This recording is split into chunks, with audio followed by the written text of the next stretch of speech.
Hey there. I'm excited to announce this to you today. This is what you've been waiting for in your spiritual quest. This is something I've wanted to do for a long time, and I'm finally ready to announce it that it's ready to go. It's the Grief to Growth Community Circle. Now, this is a sanctuary where like-minded souls are united in their journey through grief and towards personal transformation. It's more than just a place. It's a beginning. It's a commitment to growth and understanding. Here you're finding not just a community, but you're entering a circle of trust and depth. You're going to engage with interactive coursework. You'll dive into exclusive podcast episodes and partake in discussions that illuminate the path from mourning to empowerment. This is a realm where every question is honored and every individual's journey is validated. To be part of this exclusive circle, visit us at grieftogrowth.com/community or look for the chat icon at the bottom of every page on the main website. Remember that entry is a privilege because I want to ensure that every member is as dedicated and genuine as you are. You must apply to join, but the journey within is worth every step. So go ahead and join us today. Check it out, grieftogrowth.com/community, and I look forward to seeing you there. Hi there. Welcome to Grief to Growth Podcast. Your host is Brian Smith, spiritual seeker, best-selling author, grief survivor, and life coach. Brian believes that the worst tragedies of life provide the greatest opportunity for growth. Brian says he was planted, not buried, and he is here to help you grow where you've been planted by the difficulties in life. In each episode, Brian and his guests will share what has helped them to survive and thrive. It is his sincere hope this episode helps you today. Hey there. Wanted to take a time today to catch up with you on what's going on with me and where I plan to go in the future with Grief to Growth. It's been a couple of years since I've been doing the podcast now, and I realize some people don't really know who I am. Sometimes people ask me what my story is. So I want to take just a couple minutes to go over who I am and how I got to where I am. And then I want to talk to you about what's going on today and where I see things going in the future with the podcast and everything else that I'm doing. So to let you know who I am, I had an intense fear of death from the time I was about 5 years old, actually. And that came about because I was raised in a church. It really taught me to fear God. And by fearing God and fearing death and not knowing if I'd ever be good enough to measure up to this God that was perfect, it just really made me fear death. And I didn't feel really good about myself. So I had panic attacks for most of my life. I had a big fear of death until the time I was close to 40. And actually, I guess it was probably my mid-30s when I start really digging into Christianity, really digging into the Bible and finding out what the Bible really said about certain things versus what I had been taught the Bible had said. I read the Bible twice from cover to cover to make sure I understood what was in it. I understood the history about the Bible. I went and I studied that, the early church. And basically, I came to an understanding called Christian universalism, which is the belief that the Bible teaches that all people are saved through Jesus, not just Christians. So that was my first step kind of out of that. And then I started studying outside the Bible. I started reading other religious texts. I read the Bhagavad Gita. I read the Dhammapada. I read the Tao Te Ching.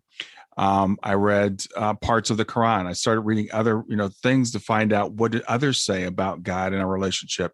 And I learned that most religions teach basically the same thing, and that is that we are the product of a loving creator living in a loving universe, that we are eternal souls. So then I turned to science. My background's in engineering, chemical engineering. I'm like, what does science have to say about this? So I started studying are mediums real? So I started studying, what scientists had done with mediumship. I started looking at near-death experiences and seeing, was there any validity to these things? Are they just the results of a dying brain, or is there something real about them? I started studying instrumental transcommunication, or ITCs, which is a way that the people on the other side can communicate with us. So what I found when I started digging into the science is there is a ton of science and philosophy that points to the fact that we are eternal beings, that we are consciousness having a temporary human experience. And all this really soothed my mind when it comes to my fear of death. Fast forward to about 6 years ago, June 24th, 2015 was the day that my daughter, Shayna Lane, passed away in her sleep. For you, those of you watching on YouTube, this is Shayna behind me. If you've watched my videos, you know that Shayna is always behind me, both figuratively and literally. And so when Shayna passed away, The good thing is I knew that Shayna would be okay. I knew that Shayna was okay. But knowing that Shayna was okay wasn't enough to stop my grief. And I want to slow down here and say this very carefully, because sometimes we think for people who have a contact with the other side, if you're a medium or if you're a near-death experiencer, for example, that we can bypass grief, or even someone like myself who had studied the afterlife to such a point where I felt like I knew that Shayna was okay. I still have the physical grief of the separation of my daughter and of her passing into spirit before I did. That wasn't supposed to happen. So when this happened, I'm like, how do I deal with my grief knowing this? I was very fortunate, or I would say that was planned for my soul, to find an organization called Helping Parents Heal. And the thing about Helping Parents Heal is they believe that we can still have a relationship with our children even after they pass, that we're all eternal beings. So I joined Helping Parents Heal as first of all, as a leader. And then I started working with the online group and was leading that for a while, co-leading that with some other people, where we had meetings on a regular basis. We bring in people to talk to parents about the afterlife. And I worked with hundreds, if not thousands, of parents over the time that I was doing this leadership role in Helping Parents Heal, and really get to understand not only what my grief experience was, but what other people's grief experiences were. And I joined an organization called the Soul Phone Foundation. I'm actually the vice president of the Soul Phone Foundation, and we're working on technology to bridge the gap between the afterlife and this life so that we can communicate with those in the afterlife.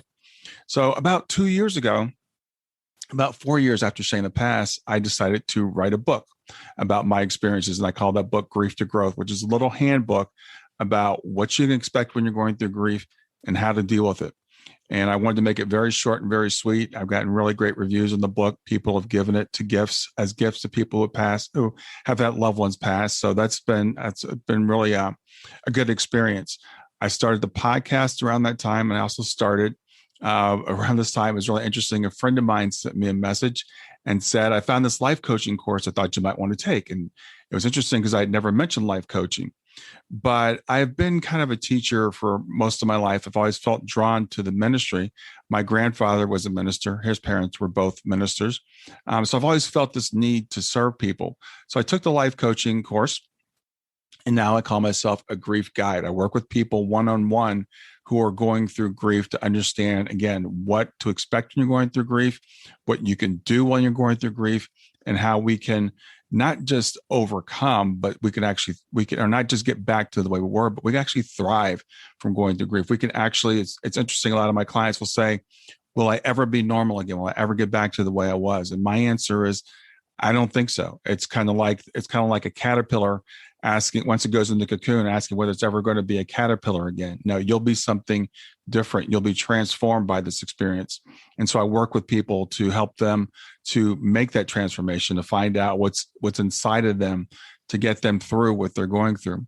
So that's what led me to do what I'm doing now. And that's why you're listening to me on this podcast or watching me on YouTube. And you may have read my book or even taken some of my classes.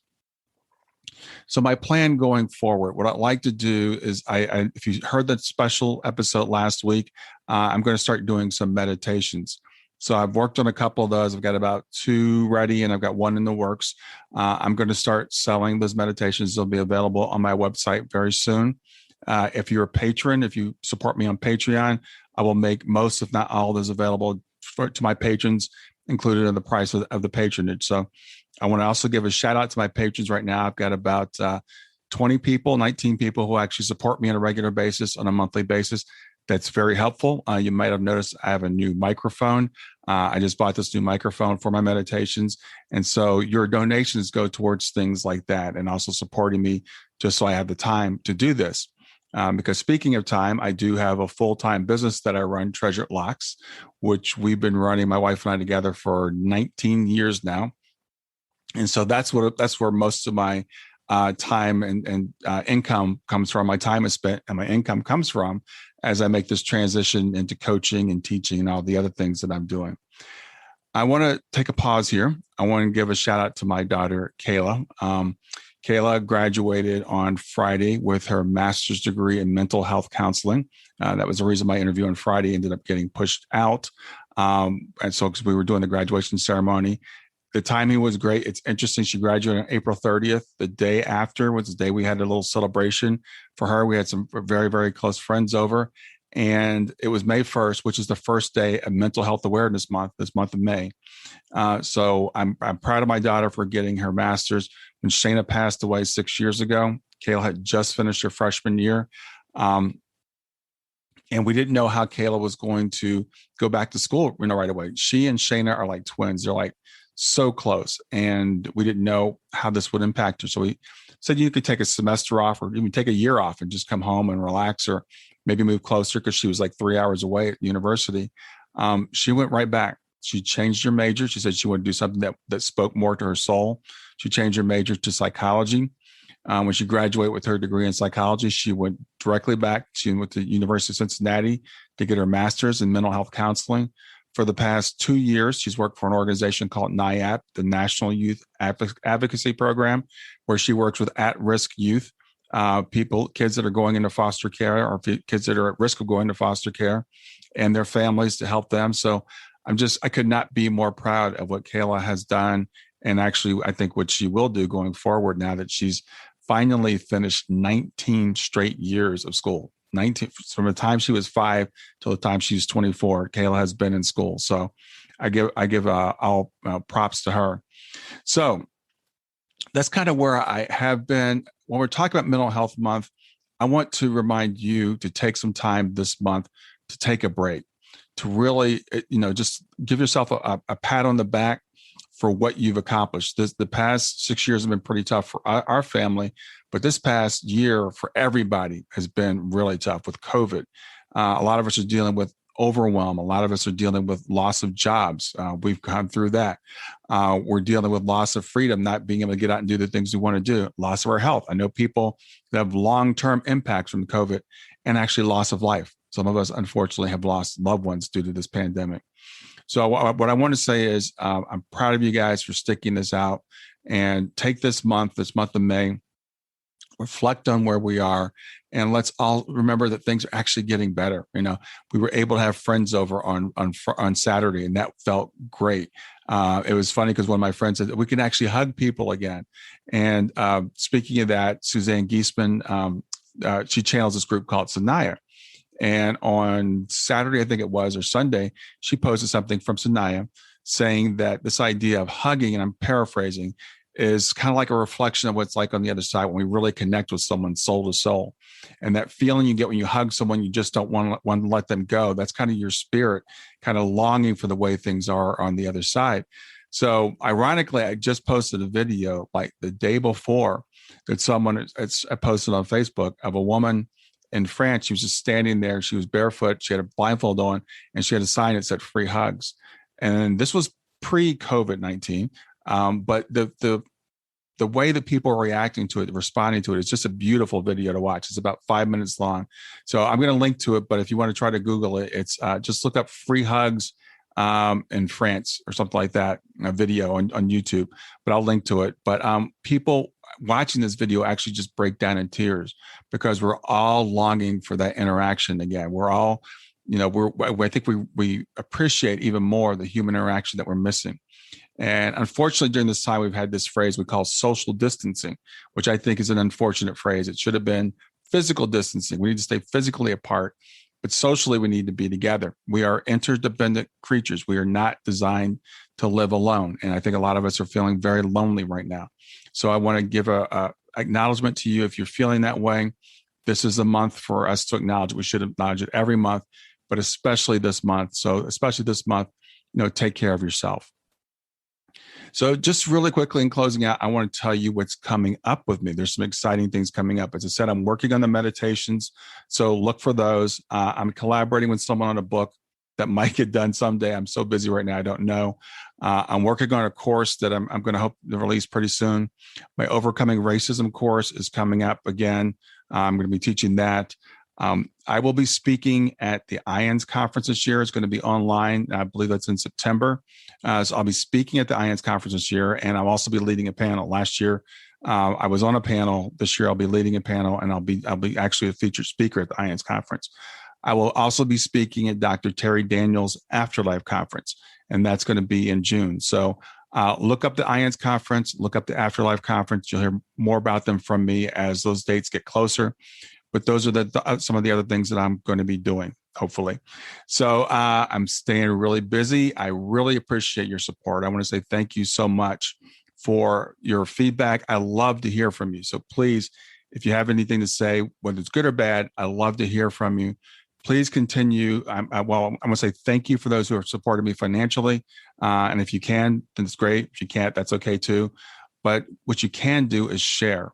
So if you see an episode you like, please share it. Make sure you like and subscribe to the YouTube channel so you get notifications when I have new videos coming out. Make sure you subscribe to the podcast.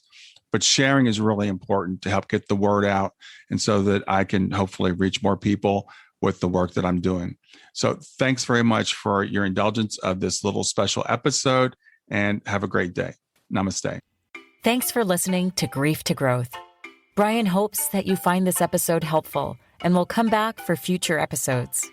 Brian's best-selling book, Grief to Growth, Planted Not Buried, is a great resource for anyone who is coping with grief or knows someone who is. If you enjoy the podcast and would like to support it, there are 3 things you can do to help. The first is to share the podcast with someone that you think it will help. The second is to go to iTunes, rate, and review the episode. The third way you can support the podcast is by becoming a patron. Head over to www.patreon.com/grief2growth. That's patreon.com/grief, the number 2, growth, and sign up to make a small monthly donation. Patrons get access to exclusive bonus content and knowledge that you are helping to spread the message of grief to growth. For more about Brian and Grief to Growth, visit www.grief2growth.com. Hi there. I hope you enjoyed this latest episode of the podcast, and I'd love to hear your thoughts. What questions came up for you? What did you like about it? What didn't you like about it? I invite you to visit us at grieftogrowth.circle.so. That's grief, the number 2, growth.circle.so to continue the conversation with me and with other listeners. It's a space to sound off, to share reactions, and to go deeper into the topics from the show. I look forward to chatting more, and I hope to see you there.